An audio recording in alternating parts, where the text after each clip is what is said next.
Pasukan Pertahanan Israel atau IDF mengklaim pencapaian Hamas dalam serangan 7 Oktober 2023 memang mengesankan.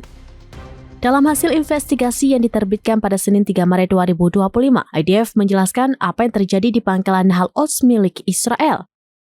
Media Israel bernama Walla melaporkan saat Hamas menyerbu pos itu, IDF kehilangan 53 tentara karena tewas.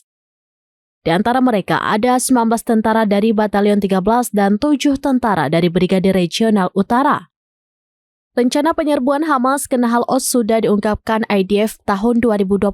Rencana itu dijuluki Tembok Jericho. Hamas menganggap Nahal Oz sebagai pos batalion yang penting. Menurut hasil penyelidikan IDF, Hamas berhasil menggali informasi tentang pos itu dengan sangat baik. Bahkan, Hamas juga membuat tiruan pos Nahal Oz di Gaza. Pos itu digunakan untuk pelatihan. Sementara itu, beberapa tahun lalu, IDF mengungkapkan rencana pertahanan di perbatasan Gaza.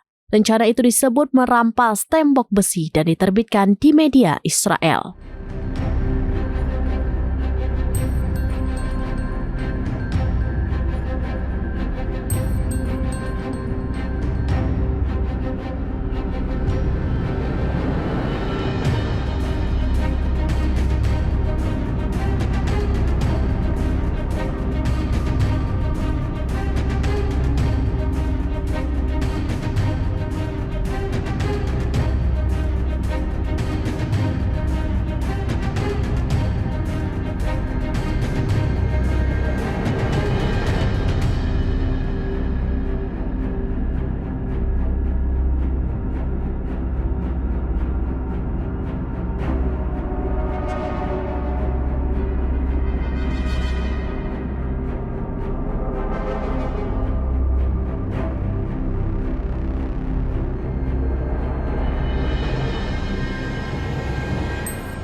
Download Tribun X sekarang, menghadirkan lokal menjadi Indonesia.